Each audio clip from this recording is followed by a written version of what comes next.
sana'y magkaibang mga pangarap, magkaibang mga diskarte. Ang hirap ng buhay. Sabi ko, kumbaga para sa akin, gusto ko lang marang mag-step up, parang gano'n. Kumbaga sa ano ba yung pwede kong maging paraan para maiangat man lang yung buhay ko, makatulong sa pamilya. Yung regrets namin doon, para bang bigla siyang nag-astang mayaman eh. Akala mo siguro kung nag-asta siyang mayaman.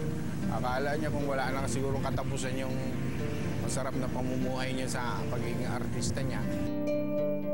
Pinaglayo ng magkaibang direksyon sa buhay. Ang gusto ko kay GA, patapos siya ng nursing, matalino yan eh. A1 student ng Kulumban yan eh. Kaya lang, umapply yata siya sa TV Idol, nakuha siya, napili siya. Ayun, huminto na siya sa pag-aaral at nag-artista na lang. Nagulat na nga lang kami. Sinuportahan na rin namin siya. Yun ang trip niya eh. Pero para sa akin, mas maganda kung nagtapos muna siya. Maayos naman talaga ako kahit paano sa Manila. So nakita nila naman na parang kaya ko. Kasi naging independent ako eh. Since I was parang 17 years old and a half hanggang 18 hanggang independent na ako nun eh. Parang okay, nakikita nila ako sa TV. Meron akong TV commercial. Meron akong mga racket na ganyan, kaya mga video okay, mga ganun, kahit paano na okay na. Nakita naman, di naman ako parang bumagsak. Kasi hindi ko rin naman pinapakita. Siyempre ako, parang gusto ko pa rin, parang bilang magulang, ayoko silang mag-aalala. Pero muling pinaglapit ng isang malaking pagsubok. Tanggap ko yung mga nangyari sa kanya. Hindi lang naman siya ang ganyan. Talagang dumadaan sa buhay yan. Hindi naman perfect ang buhay. Medyo nakakaligaw ang pagiging artista kasi malulunod ka sa pride, malulunod ka sa praises. Pwede kang maligaw anytime sa pera, sa luho. Parang ako nun bilang bata, hindi ako magaling umahak ng pera. Tapos naging proud ako. Tapos masyado akong madaling madala ng mga tukso at ma-involve sa iba't ibang gawain. Parang medyo mali ang motive ko nun. Kasi parang yun yung parang nagmamadali ka. Ngayon kasi medyo na pag-aralan ko, lalo na nung nakulong ako, na ang mga nagmamadali, biblically speaking, napapahamak. Hindi pa huli ang lahat. Pinupunan ang mga nasayang na sandali. Ang mag-amang Ronel at J.E. Season. Tatay Ronel, ano po ang madalas na pinapangaral mo kay J.E.? Kasi nung nasa showbiz na po siya, ilang taon ka noon?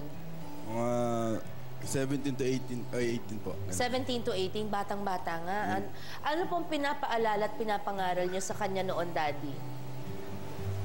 Mag-umpisa ko nung bata siya, Sharon. Ipinamulat ko na sa kanya ang pagkatakot sa Diyos. Dahil ito ang magiging sandigan niya. Diba? Totoo yun. Anong year ka tumigil ng school? Anong year kang umalis? Second year college po. Anong kurso sana yon? Nursing po. Para mag-artista na ayaw nila Daddy. Opo. So anong ginawa mo? Umalis ka? Actually, medyo plinano ko po yung lahat eh. Parang hindi ko muna sasabihin sa kanila. Una, sinabi ko lang parang i-stop muna po ako mag-aral, gano'n. Tapos, yung ang Pero hindi ka umuwi nun, tinawag mo lang? Opo, parang gano'n, sinabi ko lang po. Na yung tuition po na ibibigay, parang sinasoli ko na. Tapos, ang una ko pong pakay talaga mag-Japan kasi yun yung mga nakikita ko nagbo-boom yung mga kasabayan ko na pag-uwi parang ang daming pera. Galing sa boarding house, ibig mo sabihin? Hindi po, mga nagiging kaibigan ko sa Olongapo. Okay. Mga nakapag-Japan, pag-uwi, bibili ng bahay, bibili ng kotse. Sabi ko, tapos, age ko, 18 years old na ako, pwede na ako siguro ganun. Ano pong reaksyon nyo, Daddy, nung sinabi niyang hihinto na po siya sa pag-aaral? Pero hindi mo agad sinabing magja-Japan ka? Okay. Ano po reaksyon niyo? Malungkot po kami dahil isa pong kabiguan po sa amin ang hindi siya makatapos. Pero kung ipagpilitan niyang gusto niya talagang mag-Japan o anong plano niya sa buhay niya, suportan na lang ho namin siya. Tapos po, tatay, ang nangyari po, nalulung po sa barkada si J.E. Tapos nalulung din sa droga. Gaano ka-addictive? Hinahanap mo talaga? Dumating po sa talaga sa point na drug dependent ako, pero wala po silang alam. Nalaman na lang po lalaga nila lahat nung tumawag ako na sinabi ko na nakakulong po ako ngayon dito sa Cebu City. Paano ka nakulong? Bali, ano po, napasama po ako sa isa kong kaibigan. Okay. Ano po ang ginawa niyo, Tatay Ronel, nung nakulong po si J.E.? Mahirap po naming tinanggap ang sitwasyon. Sino po ang nakapagpadala ng balita sa inyo? Tumawag Siya rin po ang si tumawag. G.A. sa nanay niya. Nagulat po ako kung bakit nag-iiyakan sila. Nung malaman ko po, pati ako umiyak na rin po. Kaya, yung panahon na yon, masakit po talaga sa pamilya namin. Hindi lang naman po ako, buong pamilya po namin na nasaktan. Kasi nakikita ko naman po sa inyo, Daddy, parang kayo po yung tipo ng amang, parang tatay ko po na hindi nagkukulang sa paalala. Opo. So po parang yan. feeling ko lahat ng mali ko, kasalanan ko, kasi hindi nagkulang yung parents ko. Paano niyo po napatawad si J.E.? Kahit po nung nasa kulungan na siya, napatawad na po namin siya dahil kahit mahirap tanggapin, natanggap na rin po namin. Dahil parte nga ho ng buhay yan. Anong description mo dun sa, yung tawag nilang withdrawal? Opo. Sobrang sakit?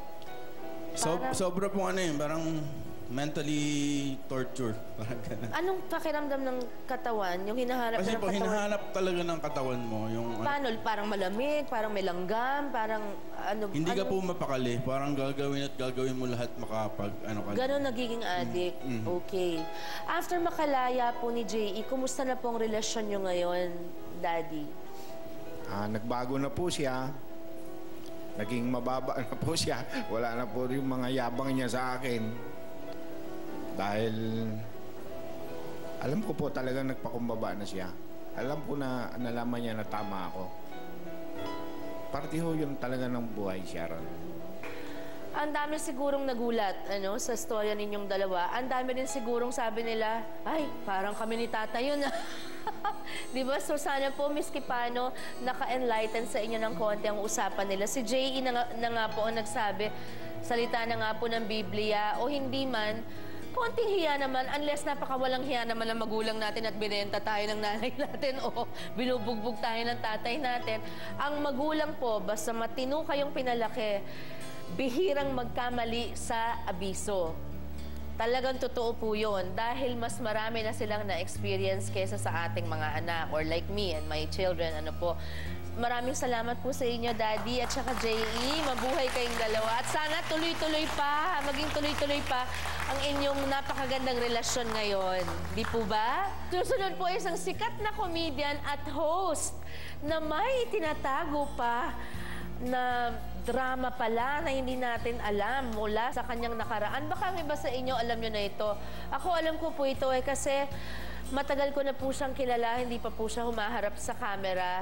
Sana po mahal pa rin niya ako hanggang ngayon. Kahit marami na siyang mahal, di pa niya ako pinagpapalit. May ganun pa? Sa pagbabalik ng Sharon, kasama mo, kapatid.